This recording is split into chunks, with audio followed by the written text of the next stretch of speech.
How's everybody doing today? We will call the meeting to order. I apologize about my 1 minute delay. The tea machine is not getting hot, so I like my green tea. So let's start with a moment of silence. Thank you. And we will start with safety announcements by Curtis Moses. Good morning, Chair, Board, public.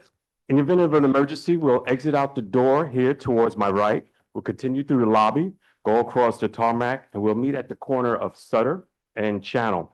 If this egress is blocked, we'll exit out through this door to my left. We'll continue to go towards Sutter and as well as Channel Street. In the event of a medical emergency, we have defibrillator in the back. We also have a first aid kit located in the lobby. I'm also first aid certified, and my other board member as well as first aid certified. That concludes my safety contact for today. Thank you. Thank you, Curtis. We will be doing roll call presented by Miss Erica. Oh, Pledge Allegiance. I apologize. I skipped over that. Would like to lead, my vice chair, would you like to lead the pledge today? No? Okay, you're sick. All right, let's go. Ready, begin. I pledge allegiance to the flag of the United States of America and to the republic for which it stands, one nation, under God, indivisible, with liberty and justice for all. Thank you, guys. You good? Your voice messed up? Oh, damn, sorry. It's all good. We ready to take roll? Yes. Chair Gray, Here. Vice Chair Ross, Present.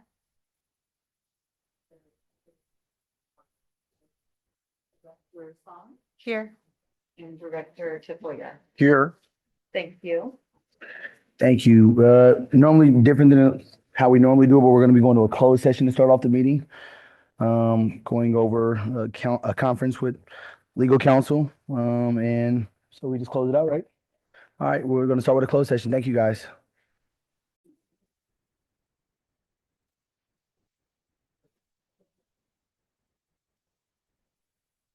Meeting adjourned. We will start with comments from legal. Thank you, Chair. For the closed session report, for closed session A, there's no reportable action. For closed session B, the chair has a statement he would like to read.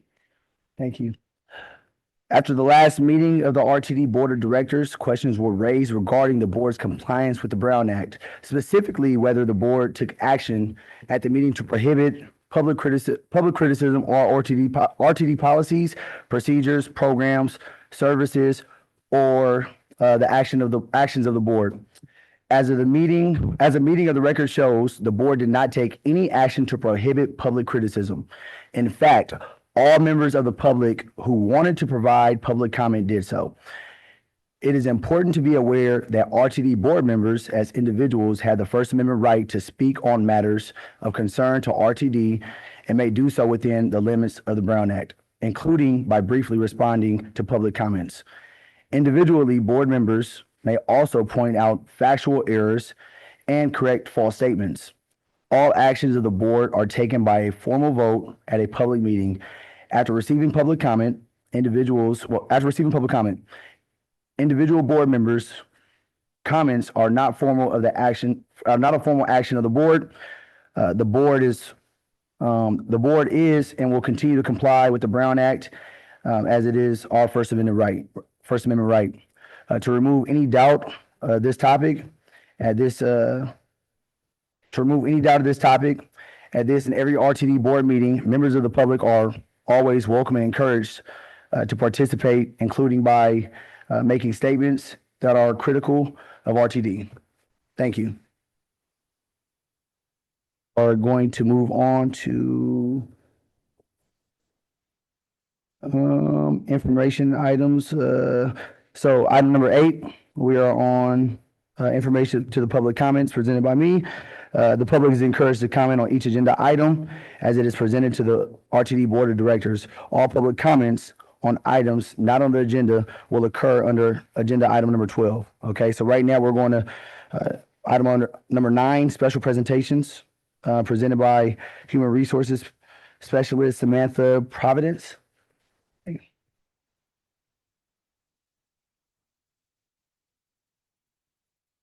Good morning, RTD. Good morning, RTD. Board members, Mr. Williams and Ms. Sherm, members of the public and RTD staff. Thank you for being here with me this morning. My name is Samantha Providence, HR Specialist 2. We are here to recognize the employees of the quarter for the second quarter from April through June 2026. The Employee of the Quarter recognizes employees for their outstanding qualities and contributions towards department and RTD's goals and mission. With that said, I would like to proceed with the administration EOQ. Can I please have Facility Superintendent John Coos who will present this award? Yay.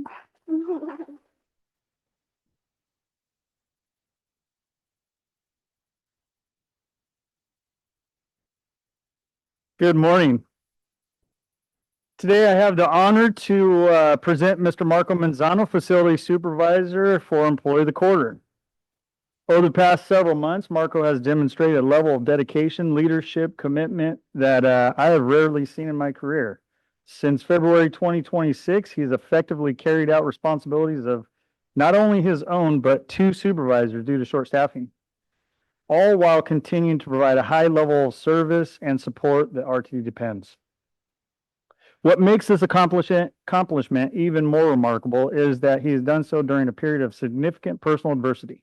Despite those challenges, Marco never allowed his circumstances to affect his performance, his team, or the needs of the organization.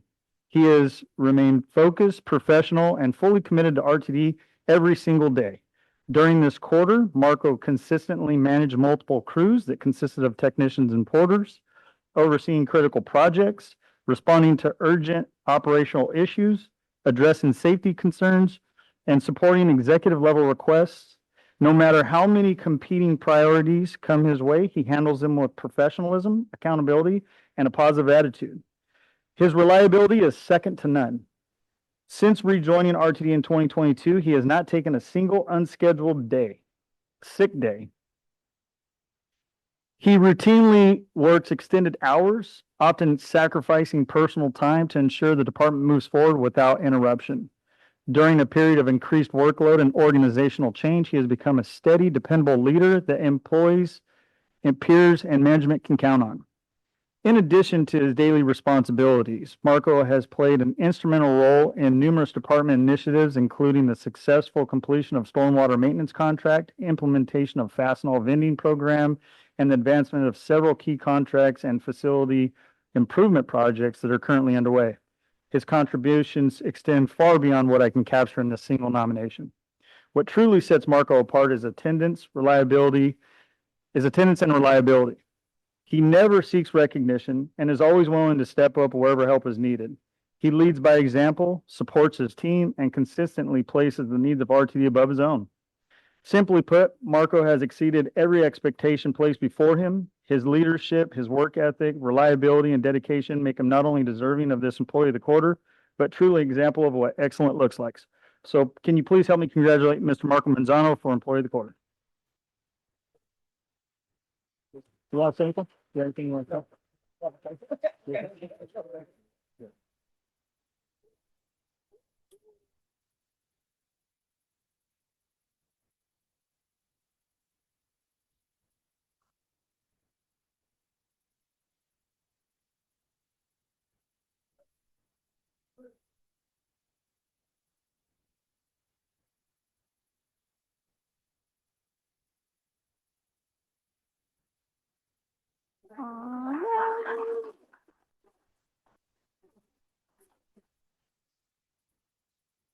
Okay, next is the maintenance EOQ, and for that, I'd like to call forward Maintenance Supervisor Laura Ortiz, who will present the award.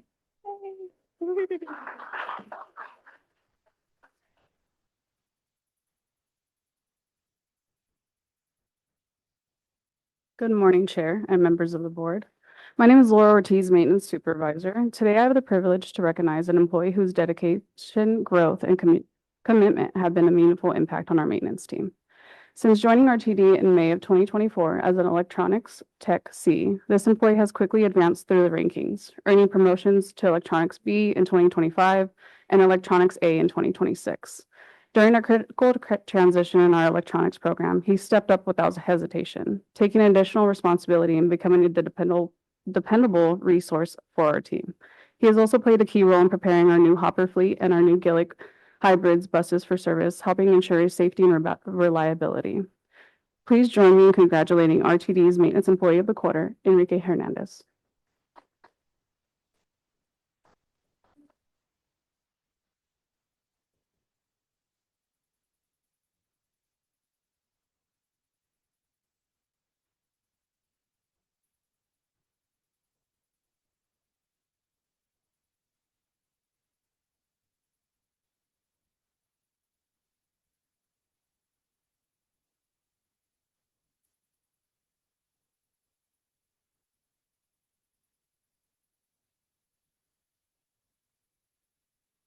Congratulations.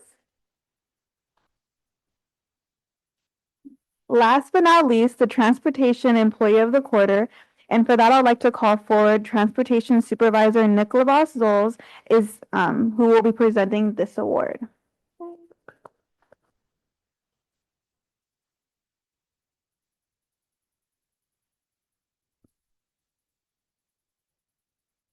Good morning, San Joaquin RTD Board, fellow employees, and members of the public.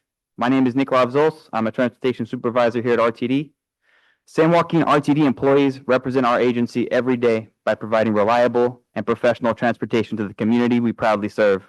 Our operators help people get to work, school, medical appointments, and their homes safely on time every day. That responsibility requires dedication, consistency, and professionalism. The Employee of the Quarter recognition is reserved for someone who consistently demonstrates the highest standards of service, safety, and teamwork. Today, the Transportation Department is proud to recognize Eric Greenwood as our Employee of the Quarter. Come on up, Eric.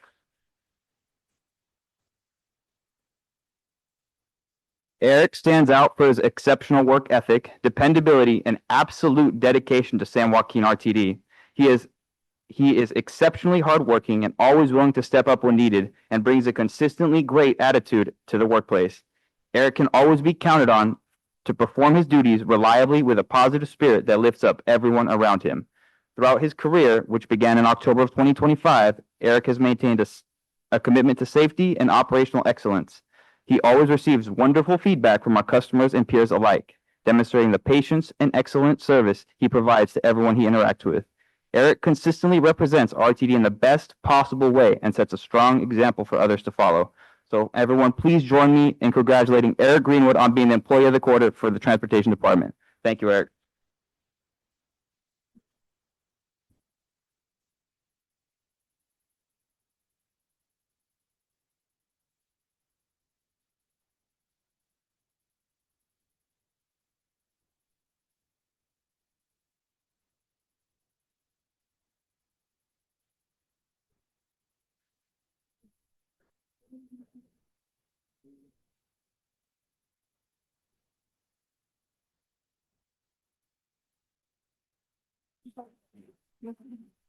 Congratulations to the Employees of the Quarter. This concludes my Employee of the Quarter presentation.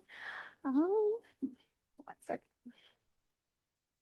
My next presentation is Employees' Years of Service, which is a special recognition for those employees who have reached a milestone of 5, 10, 15, 20, 25, and 30 years of service in alignment with RTD's primary mission, vision, and customer service core values.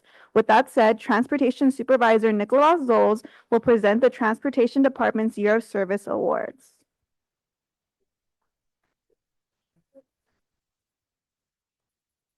Good morning again. San Joaquin Regional Transit District represents San Joaquin Regional Transit District employees represent our agency daily by providing safe, reliable, and professional transportation, both on the front lines and behind the scenes, to the community we proudly serve. Today, we honor those employees who have attained a 5-year service milestone. The supervisors who reached this milestone, we have Leslie Johnson, Crystal Tristan Pedroza, Tronisha Bishop, and Stephanie Dominguez. The Metro operators who have reached this milestone, we have Prabjob Kaur, Julius Alarcon, Tavi Setatsana, Lourdes Marquez Rendon, Alfred Barriga, and Jin Yu. And the county operators who have reached this milestone, we have Tamari Jordan, Bharat Mishra, Jose Alva, Gabriela Velasquez, David Ribwall, and Norma Washington. Unfortunately, they could not be here at the meeting, so in their honor, we have presented these photos of everyone who's hit their 5-year milestone. Reaching a 5-year service milestone here at RTD is a remarkable achievement that highlights an employee's dedication to the region and the agency. This milestone reflects half a decade of consistent hard work, professional growth, and ongoing commitment to providing dependable public transportation. While they couldn't be here in person today, their collective impact on our transit system and our passengers is profound. So please join me in congratulating and thanking all the 5-year honorees for their exceptional half-decade of service.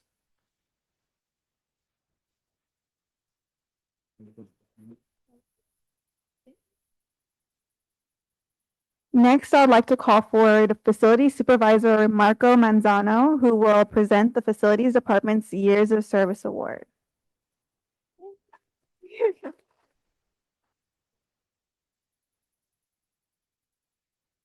Good morning, all. Today is my honor to present the 5-year of service for Yvonne Huerta. She couldn't make it today, but I just want to say some brief words for her. Yvonne, thank you for your 5 year of service as a Bango driver and a porter. Your strong work ethic, professionalism, and willingness to support others have not gone unnoticed. We are grateful for all that you do and appreciate your valuable contributions to the team. Please congratulate Yvonne Huerta. Thank you. Next, I'd like to call forward Procurement Supervisor Edith Ramirez, who will present the Procurement Department's Years of Service Award.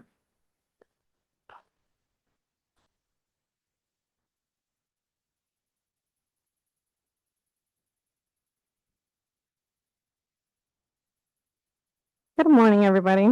My name is Edith Ramirez, Procurement Supervisor. Today, I have the pleasure of recognizing an important milestone for Ben Kishi. Reaching 5 years is a great achievement, and it reflects his dedication and commitment to RTD. Ben started as a storekeeper in June 2021. He was later promoted to lead storekeeper on July 2024. Throughout his time, he has shown exemplary acts of leadership, teamwork, and knowledge of the job. Please join me in congratulating Ben Kishi and his 5 years of service. Congratulations.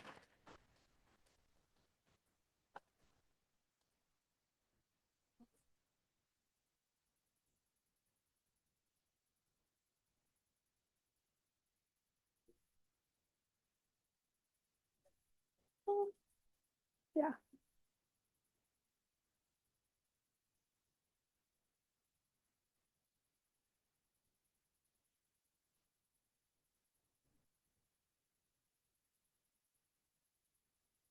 Thanks.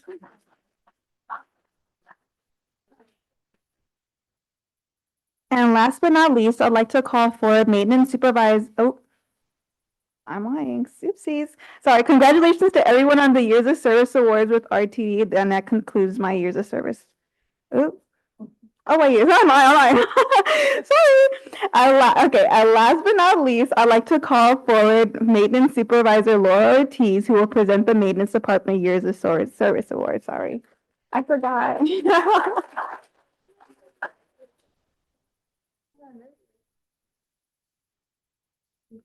Good morning again. So my name is Laura Ortiz, Maintenance Supervisor, and today I have the pleasure of recognizing 4 members of our maintenance team for reaching an important milestone, 5 years of service with RTD. Please join me in congratulating Adam Potts and Vanessa Ramirez. Unfortunately, Craig Fiddler and Dee Doe were not able to make it today. If you guys want to come up.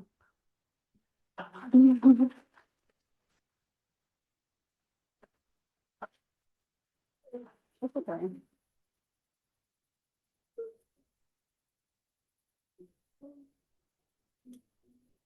Congratulations.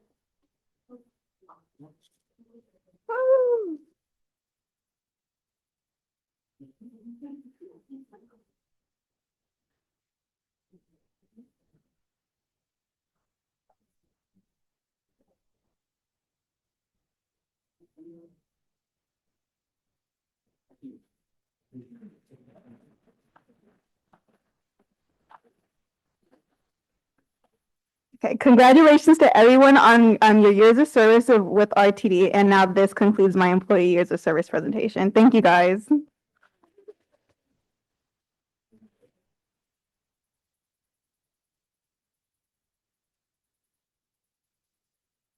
We will be moving on to item number 10. First one, A, Acting Chief Executive Officer update with Eric Williams.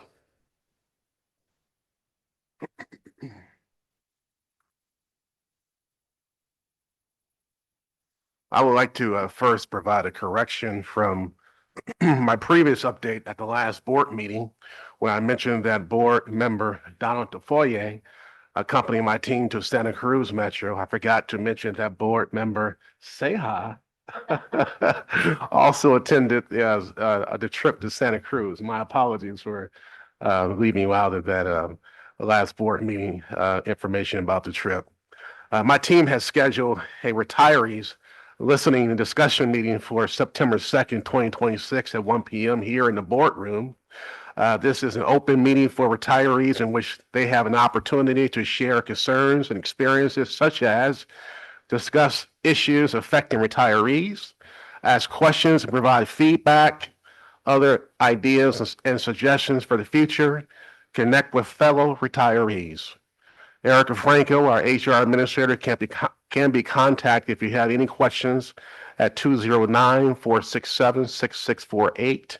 That number again is 209-467-6648.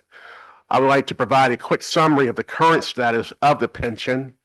That has been, it's been a number of questions regarding the pension. I thought it'd be good in this session to just provide a quick summary. Number one, the pension fund is currently funded at 68.9%, with the difference to be made up to contributions from RTD.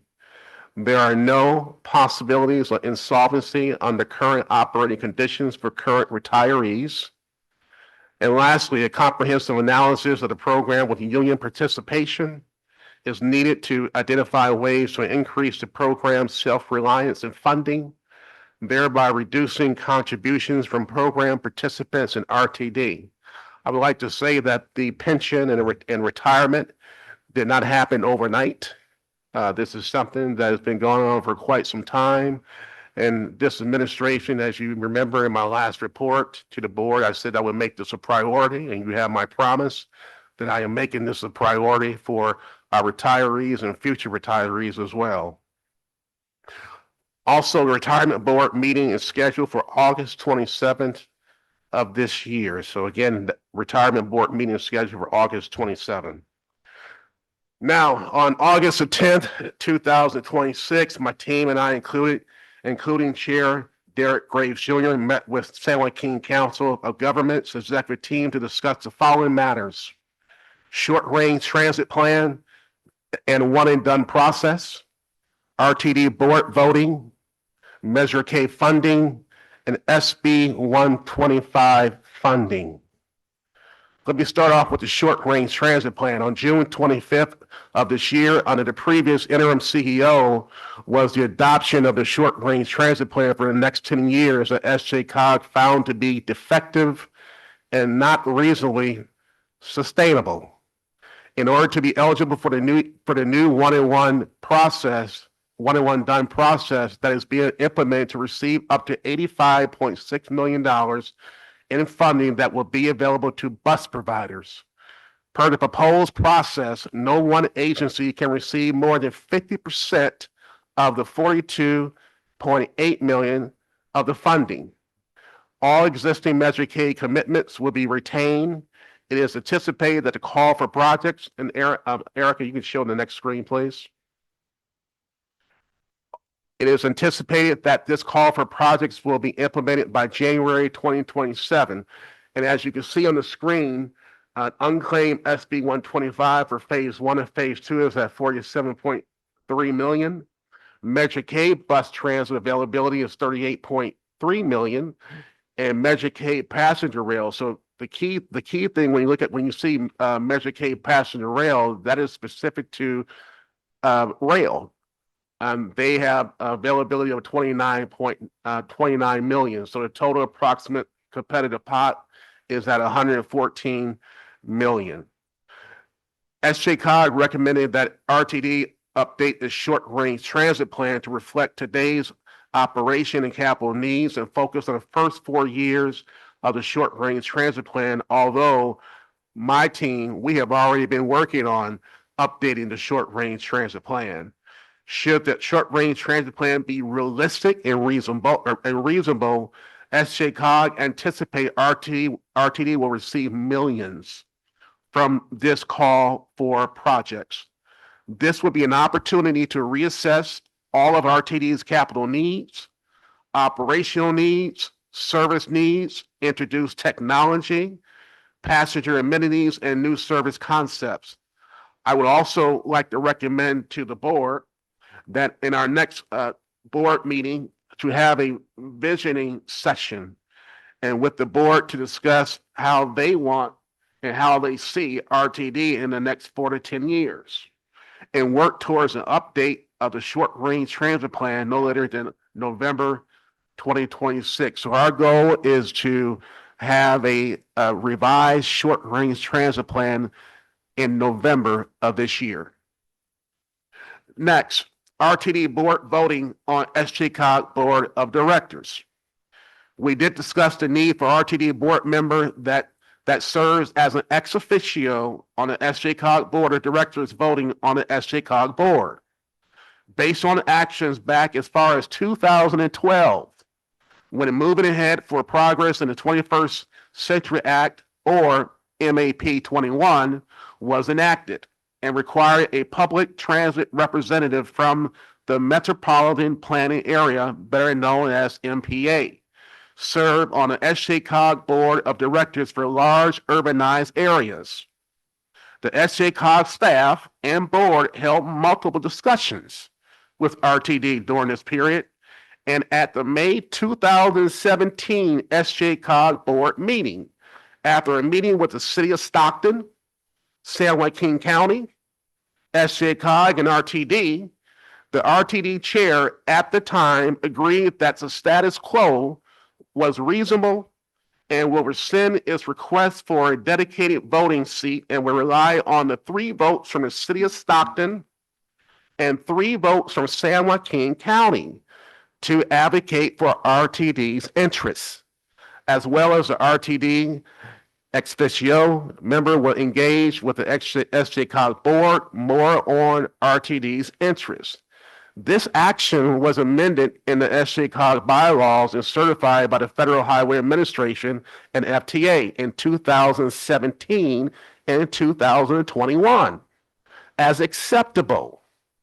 However, after the previous CEO conversation in a private meeting with FHWA, Federal Highway, and FTA, per the letter sent by FTA, both RTD and SJCOG needs to meet with them to be in alignment with this issue so that it can be resolved. I have emailed FTA asking for a joint meeting at SJCOG during the last week in September of this year. SJCOG has agreed to host a meeting. The bylaws are here and available on the transit representation, and per PUC 50,000, RTD was created by the city of Stockton and San Joaquin County and meets the arrangement approach for representation. This is common. I want to say it again. This is common with similar transit districts in California, such as Bakersfield and Santa Barbara, that has public appointed members on their board. And Eric, if you can go to the next screen. And here it is. This is section number 4. And like I said, this is common with similar transit districts in California, such as Bakersfield and Santa Barbara, and that has public appointed members on this board.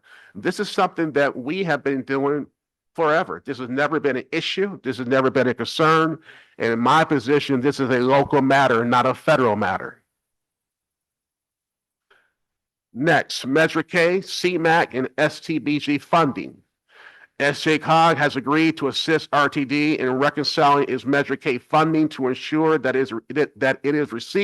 we are receiving maximum use of funding for RTD's operational and capital needs.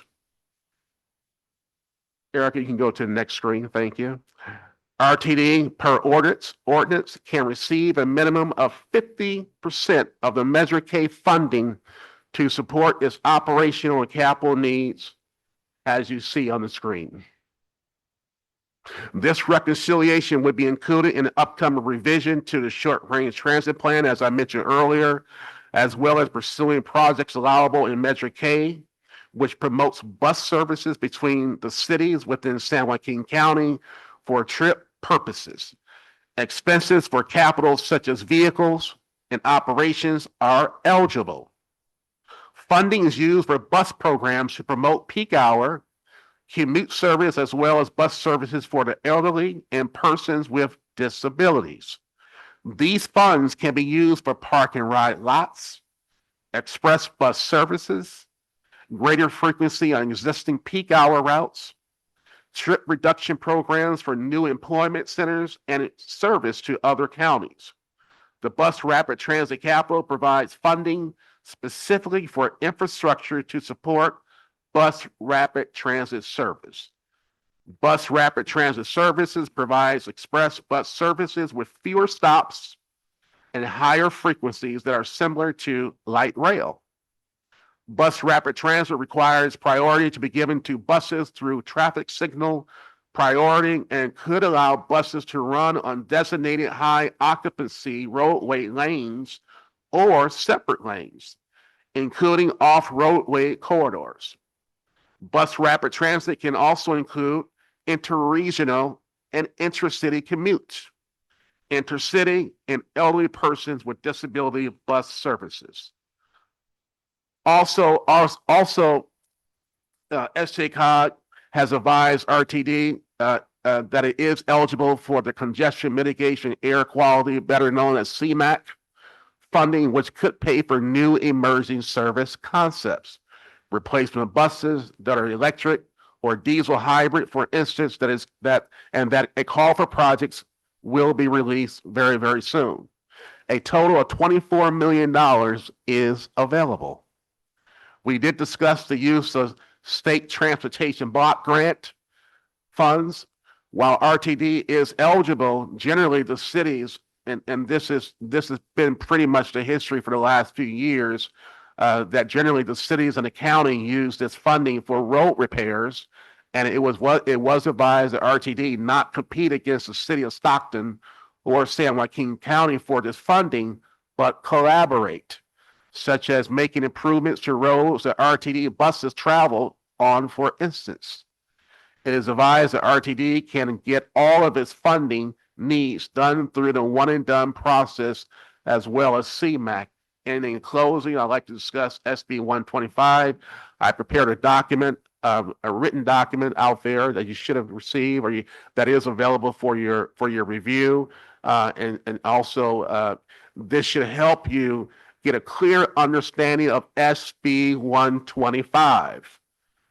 I prepared, as I said, the SB 125 history and current status document, which will answer many of your questions regarding this program, dispelling any myths related to this program. Now, we did discuss that the SB 125 Phase 1 process is closed, and that the $43 million allocated to RTD under SB 25 guidelines is no longer available.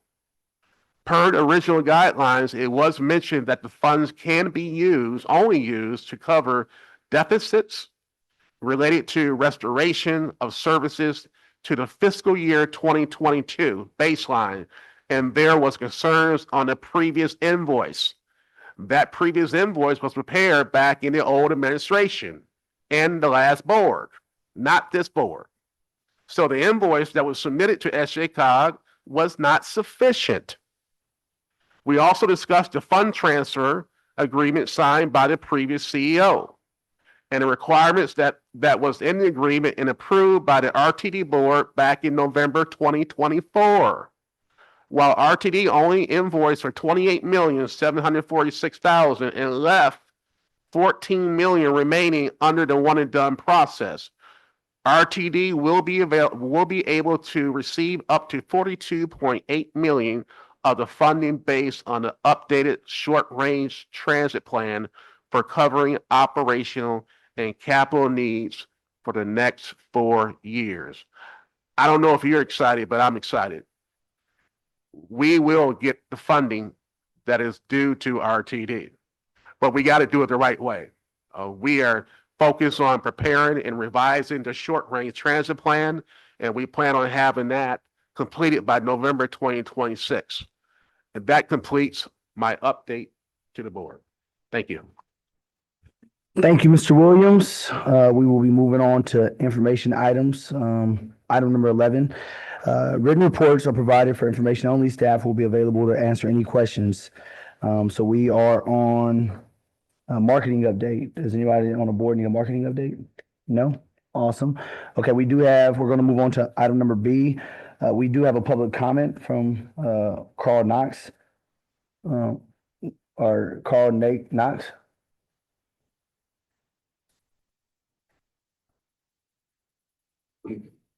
Thank you for the opportunity to speak. Nate Knott, Acacia Street, Stockton, writer of the routes 578, 40, 540, Metro Hopper 4 and 520, and the rest of the system as needed.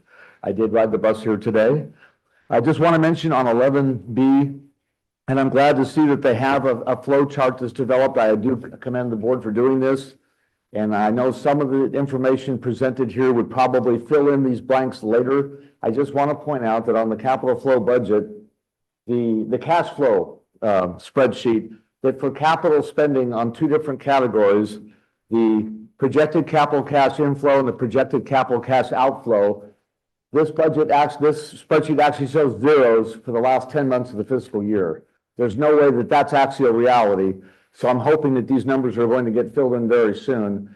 It's hard for me to imagine operating a transit district for a full fiscal year of 12 months when you have 10 months projected at zero for inflow and outflow of cash on capital matters. Thank you.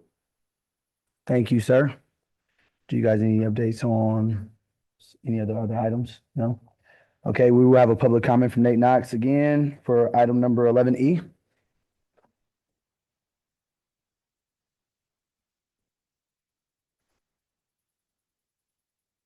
Yes, I just want to mention in going through the contracts awarded by RTD, which is the page that looks like this. The thing that catches my eye is that we have legal counsel Jerome Clay with apparently a contract not to exceed $400,000 for the fiscal year. That in and of itself is not unusual, but it says specifically on there that this is for special board services. Now, Mr. Clay, to my knowledge, is not sitting up at the dais. So my question for RTD's board, and they've been proclaiming how frugal they want to be with the spending. They were reluctant to buy refurbished buses a couple of months ago at a board meeting in order to save money. My question is, or my statement is, we have a different legal counsel sitting here at the dais. That's board services. And then we have a claim here that Jerome Clay is providing special board services. And if he's sitting in this audience, I'm wondering if he's being paid to sit in the audience and observe the meeting while another legal representation being paid to sit at the dais. So are we double paying for board services for legal services? Thank you. Thank you. We will move on to item number 12, the consent calendar. We already have a public comment for Nate Knox. Would you like to go ahead and?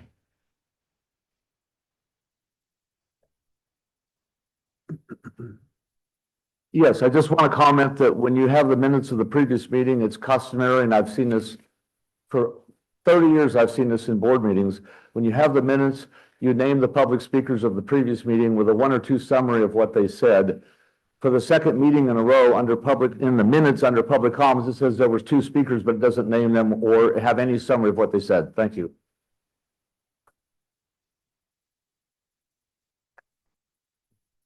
Before moving on, does anybody want to pull any items, or we good to move forward and make a motion?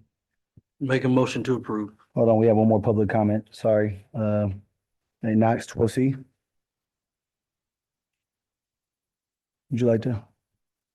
You just want to make a motion to approve all of them or just A? All of them? Yeah. Okay, let's let him do his public comment. Yes, and I commend the board for the transparency of this particular printing in the budget. They have a thing called the check register. And it shows to everyone for whom checks are registered. There is one rather curious entry. There's several, but I'm just going to name one basically. The previous interim CEO was Bernard Beasley, and he's issued checks, which is understandable. Now, apparently he was paid as a contract employee. Apparently he was never a formal employee of RTD while he was working as interim chief CEO. I don't see any other positions like that on here as a contract employee. Now, that in and of itself is not unusual, but on this entry right here, it shows Bernard Beasley being awarded, being approved for having an invoice dated for February 6, 2026. That's very curious because February 9th, 2026 is when they held a special board meeting under this new board to suspend with pay Alex Clifford. He was coming into February 9th, he was still the CEO. And then on February 13th is when they had the meeting where they fired Alex Clifford as the CEO. But here it shows as plain as day that Bernard Beasley had an invoice date of February 6, 2026 for $7,225.81. The other listings here kind of make sense. I'm a little confused why somebody's paid as a contract, other people are paid as employees. But my point is, I don't know how Bernard Beasley could be invoiced on February 6th of 2026 when we had not yet had a special board meeting in which to presumably lead up to the firing of the then CEO. Thank you. I'll amend that to make that correction that Mr. Knott pointed out.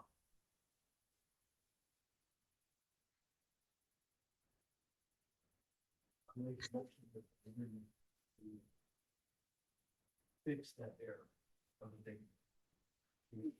If I may, Mr. Chair, it sounds like there may be an error in the check registry. And you can either ask staff to correct it and approve the item as corrected by staff after the meeting, or you can hold off and have it corrected and then brought back to a future meeting. My motion is to approve this with that correction that was pointed out.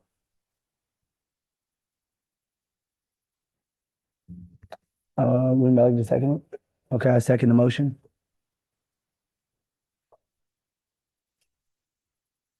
Want to do a roll call vote? Yes. Okay. Chair Gray, Yes. Vice Chair Jamaica. Yes. Director Edwards, Yes. Director Song, Yes. Director Tafoya. Yes. Thank you.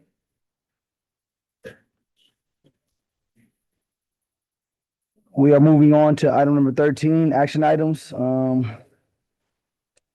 Item 13A is a proposed small businesses, adopting a small businesses, disabled veterans, business enterprise, the DVBE, and local businesses enterprise, LBE procurement preferences program, board approval of a procurement preference program. So right now we're going to have speaking the acting CFO, Tom Dempsey, and procurement supervisor, Edith Ramirez. Edith, I apologize. Edith Ramirez. Thank you, Chairman and Board and everyone. Good morning. So today we wanted to talk about this program. I wanted to start with why RTD is considering this program, what it can mean for the communities we serve. RTD spends significant public dollars every year purchasing goods and services and delivering capital projects. Those expenditures are not just transactions, they represent an opportunity to create economic activity, support jobs, strengthen local businesses, and keep more public dollars circulating with our own community. Small and locally established businesses are part of the economic foundation of San Joaquin County. When those businesses have a meaningful opportunity to compete for RTD contracts, the benefits can extend beyond the individual procurement. Local businesses employ local residents. Local expenditures can circulate within the regional economy. Small businesses can build experience and capacity to compete for larger public contracts. The objective is not to exclude competition or guarantee contracts to any particular business. The objective is to make sure more qualified, small, disabled veteran and local businesses have a meaningful opportunity to compete for RTD's non-federally funded procurement dollars. The proposed policy establishes procurement evaluation preferences for 3 categories. the California Certified Small Businesses. There are about 21,000 of those registered and available throughout the state. California Certified Disabled Veteran Business Enterprises, and there are about 2,000 of those, again, registered with the state of California and throughout the state. And then the RTD Certified Local Business Enterprises, and we have an estimate of about possibly 7,000 to 10,000 businesses that could qualify for that.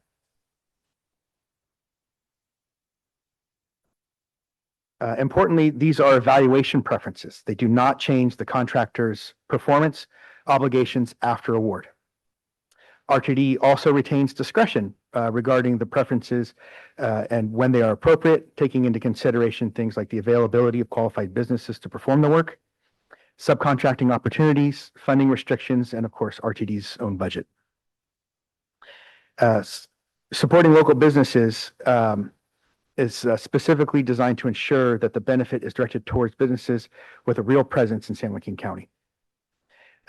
These requirements help distinguish businesses that are genuinely contributing to the local economy from businesses that might establish only a nominal local presence. Creating opportunities for subcontractors. One of the most important aspects of this policy is that participation is not limited to prime contractors. A larger contractor that is not itself certified in one of the categories can qualify for a preference by committing to at least 15% of the total proposed contract value to an eligible certified subcontractor. So that'll create yet more opportunities and also, of course, more experience for those subcontractors. So this gives RTD another way to expand our economic opportunities to the community. It encourages larger contractors doing business with RTD to create more relationships and bring small veteran-owned and local businesses onto their teams and consider them for other contracting opportunities outside of what RTD provides. This is not just a paper exercise as well. We also want to make clear that this program is about real economic participation. A certified firm receiving credit must perform a commercially useful function. That means the business must actually perform, manage, or supervise a distinct portion of the work, perform that work that is normal for its business, and assume legitimate responsibility for goods or services it provides. RTD will require documentation identifying what work the certified business will perform, the dollar amount and percentage of participation on the overall contract, evidence of certification, and proof of a commercially useful function declaration, and letters of intent from participating subcontractors. We do not want businesses simply being listed to obtain evaluation points and then disappearing afterwards and not really getting that opportunity. Now, to explain a little bit more how the mechanics of the preference works, I'm going to hand it over to Edith so you don't have to listen to me the whole time. Thank you. Okay, so for the preference program overview, eligible bidders and proposers may receive a 5% performance preference for one certification or 7% for multiple certifications. Preference may also apply when 15% or more of contract value is committed to qualifying subcontractors. The preference is for evaluation purposes only and does not increase contract cost to RTD, so it'll be capped at $100,000.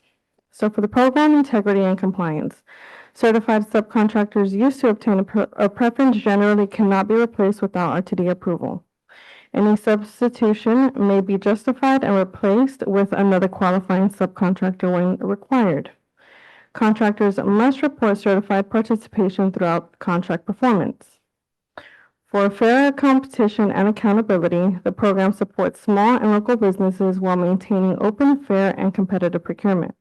In particular, the policy excludes procurements using FTA funding or another funding source that prohibits the preference. Architectural, engineering, environmental, and other professional services subject to California's qualification-based selection requirements under Government Code Section 4525. Failure to make committed participation or comply with program requirements may be treated as a material breach of contract and result in corrective actions or other remedies. Available remedies can include withholding payment, disallowing participation credit, contractual remedies, consideration and future responsibility determinations, and other remedies available to RTD. And I will hand it back to Tom. Thank you. Ultimately, this program is intended to make RTD's procurement dollars work harder for the community. We are already spending these dollars to operate and improve the transit system. Where legally permissible and economically reasonable. We should also consider where those expenditures can strengthen businesses located in San Joaquin County, create and sustain local employment, extend opportunities to small businesses, disabled veteran-owned businesses, and help smaller firms develop public contracting experience. It's an opportunity to align RTD's purchasing power with broader community economic development while maintaining competition, accountability, and responsible stewardship of public funds. We believe this policy provides a measured way to do that. Thank you very much. And of course, if you have any questions.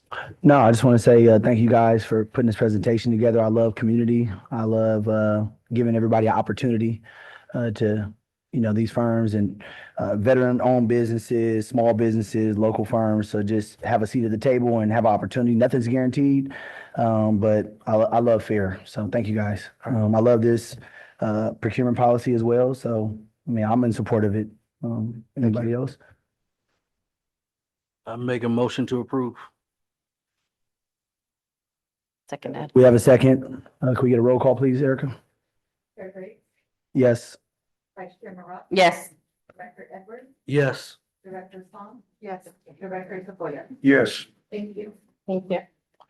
Thank you We very will now much. move on to item number 13B, presented by Maintenance Supervisor Laura. Oh, man, I'm still on A? Yeah, I'm on B. Presented by Laura Ortiz.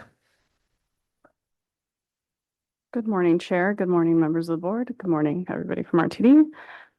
So the item before you is a request to authorize the CEO to issue a purchase order to the winning Chevrolet for a purchase of nine non-rev vehicles for the California DGS not to exceed 300,000.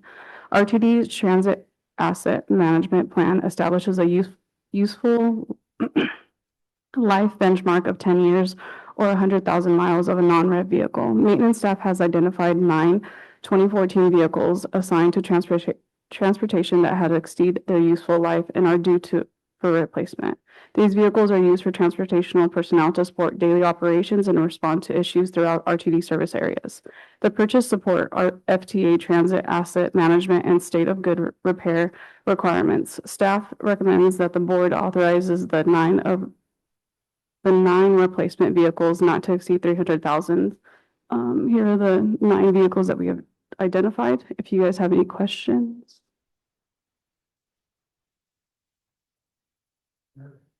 Yes, Winter Chevrolet is not located in San Joaquin County, correct? Correct. So we just adopted a local business enterprise preference. Were local dealers solicited on this matter? We had, Purchase? so we haven't done the purchase yet. We're just asking for approval of the purchase. So we are on, let me see, I think it was part of a contract that we were trying to.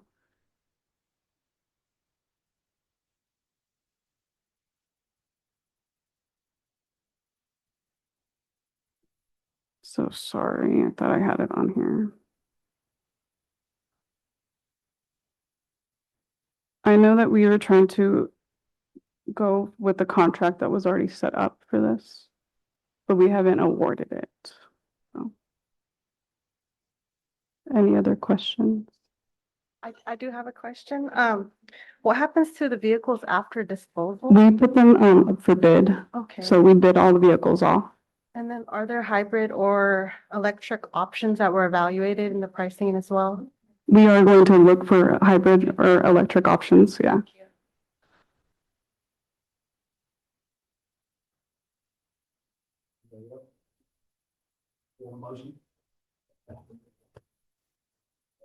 You have a question? No. You have a question? No. Hey, would anybody like to make a motion? Cool. I would like to make a motion to approve. Second that.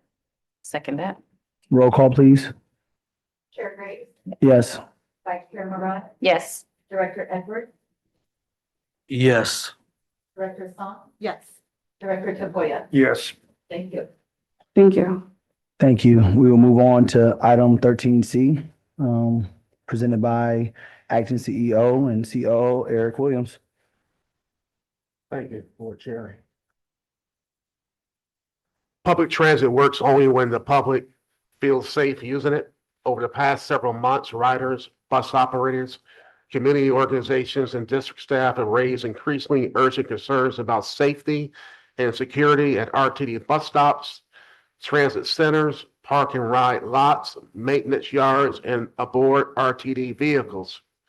Those concerns were brought into sharp focus by a stabbing that occurred at an RTD bus stop on July 19th of this year, and they are reinforced by a persistent pattern of lower level incidents, intimidation, harassment, aggressive panhandling, loitering, vandalism, and disorderly contact that rarely make the news, but that shape whether a rider chooses to board a bus at all.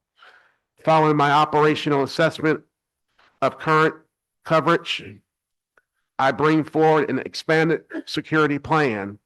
My team has worked with RTD's contracted security provider, Quantum Elite, develop a package of enhancements that is operationally meaningful, financially disciplined, and deliverable within a short mobilization window.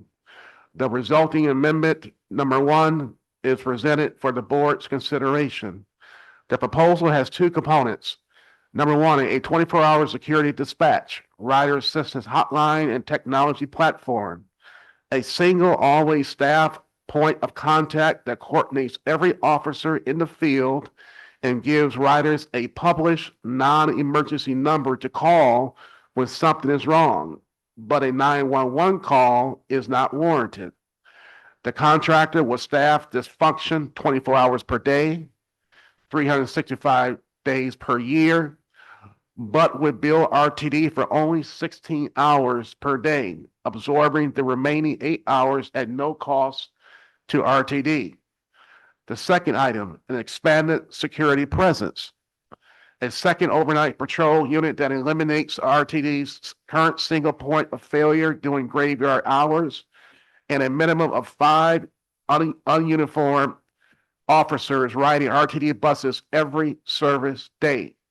This component is billed at a fully loaded labor rates already competitively established under Form F of RFP 26008S. The amendment adds coverage, not new rates. The projected annual cost of expansion is $750,000, bringing total projected contract year 1 expenditures under the contract to $2,750,000.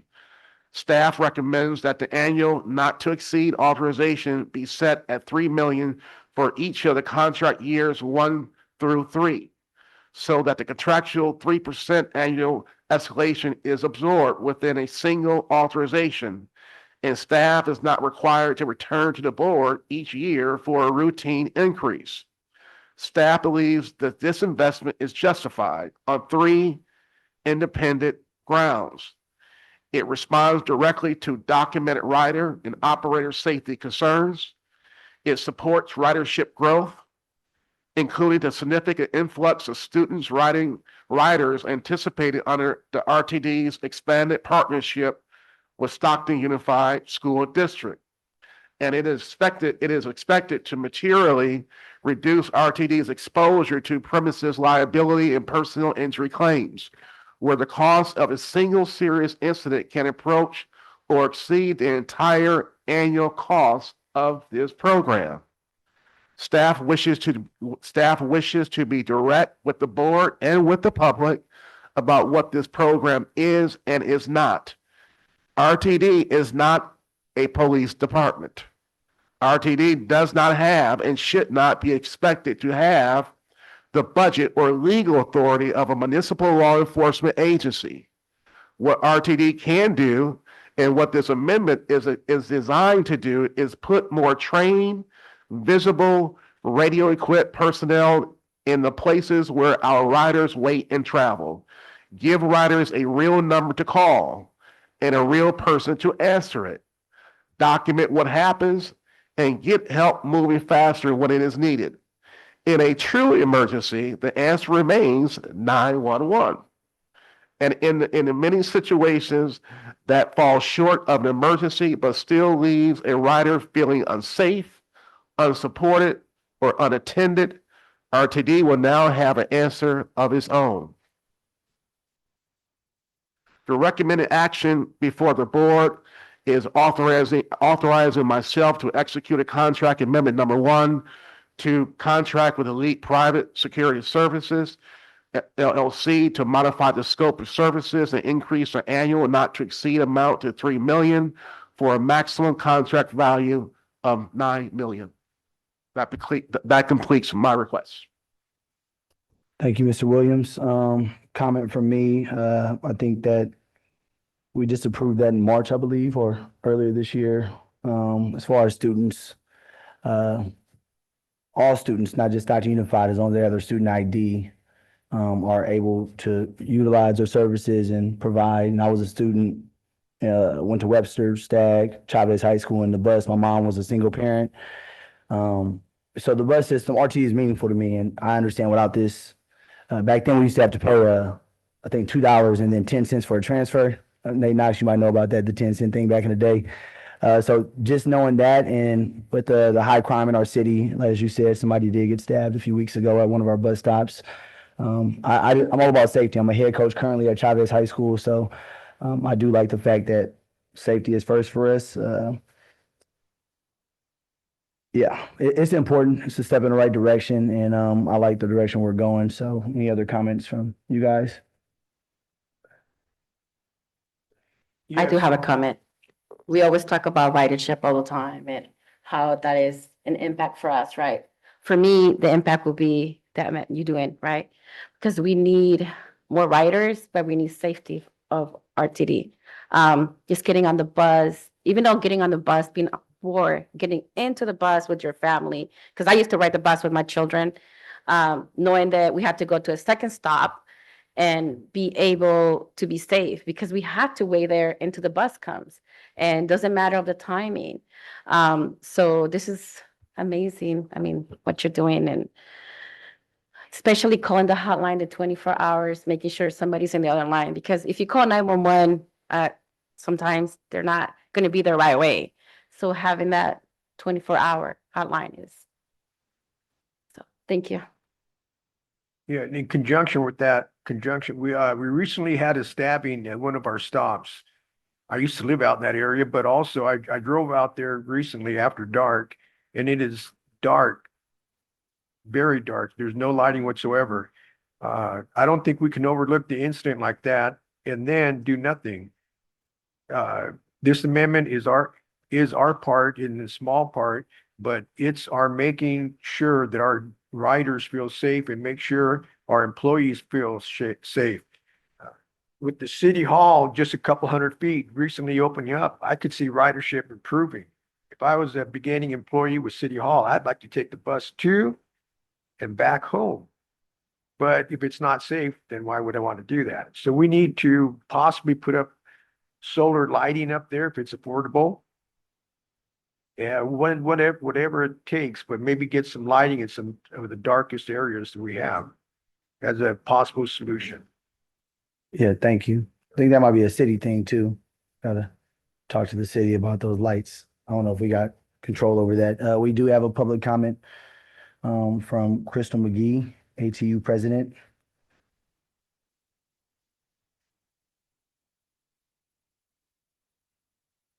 Good morning, Chair, Board, RTD employees, and ATU members. I am extremely pleased to see that the board is taking this action in regards to public safety as well as driver safety. Drivers in our maintenance department, we come in contact with the most difficult people, unfortunately, who are trying to ride the system. And unfortunately, sometimes we have to rely on our own personal experiences. We call it verbal judo, to navigate those issues. And a lot of times what happens is that the drivers get attacked. And for the passengers who are sitting on the bus who are listening to the driver either being verbally assaulted and or physically assaulted, it could be very traumatic. And so, speaking on behalf of ATU, the riders as well, the public as well as the bus operators, I'm extremely pleased. I'm hoping that I will take some of this information and take it down into Sacramento in regards to your commitment in regards to keeping the public safe as well as RTD employees. So I applaud this board in regards to this in this action. And even though I don't have a say in it, thank you very much. And I appreciate it. And I also too applaud this and pass this. Thank you very much. Thank you so much. Do we have a motion or any motion at all? I'll make a motion to approve. I second that. She coming down. Okay, let's go ahead and vote. Chair Graves, Yes. Vice Chair Morales. Yes. Director Edwards. Yes. Director Song is not present.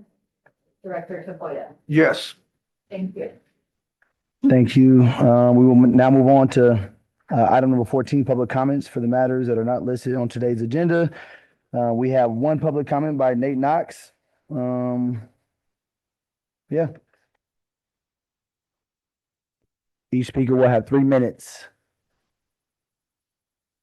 Glad I wore my walking shoes today. In the previous comments I made at the last board meeting, I never mentioned people by name. I never mentioned financial wrongdoing. I mentioned concerns about various things. One of the things I did mention, and I continue to have a concern about this, is job posting and hiring practices. At the last meeting, it was said the CFO job had been posted for a long time. That was true, but it was not posted at the time of the last 2 board meetings. It did get reposted a week ago Thursday. And this is the posting right here. This is actually from yesterday. What's curious to me about the posting is this job has been open since December of 2025, if I'm not mistaken, going back to the prior administration, prior board. Chief Financial Officer is a huge, important position, but as it was posted, it's posted for 1 week. I don't know how you would post a job of that magnitude and only list it for 1 week. A job that just became open, Human Resources Specialist 2, was posted originally for 3 days and then changed to a week. And now it's closing, I think, in the next day or two. That's a significantly important job. Intentionally or not, when you post jobs of this importance and you put them up for 1 week, normally they're up for 2 weeks, a month, and say until a month until job is closed or applications or accepted interviews done.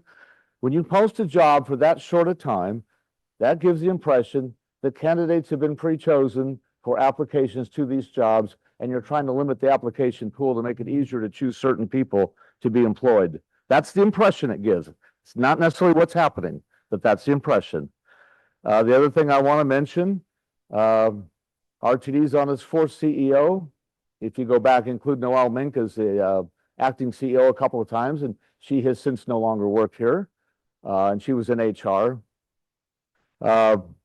I don't understand how you can have a CEO who's never been a CEO before, who's acting CEO, and was a COO before that, but was never a COO before that when he was hired for the job here.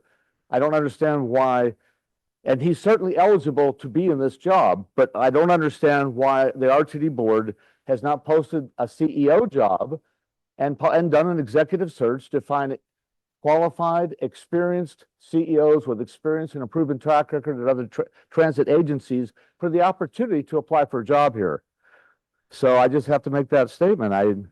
I think people, for an organization of this magnitude with a $69 million budget and 3+ million riders, should have at least an executive search and a serious job posting for the CEO job.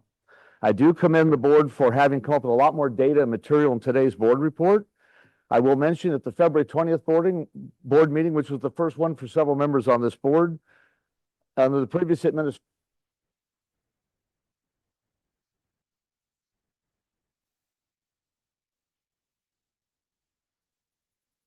That is the last of the public comments. I want to thank everybody who provided public comments. Mr. Nate Knox. We are allowed to move on now to director and staff comments. Do we have any comments from staff or directors? Okay, I would like to say that and acknowledge that I'm glad you're qualified enough to be in this position, and thank you for everything you've done in a short amount of time and continue to do great work. And that will be the end of the meeting. You guys good? No comments? No? Cool. So no additional comments, meeting adjourned. Good job.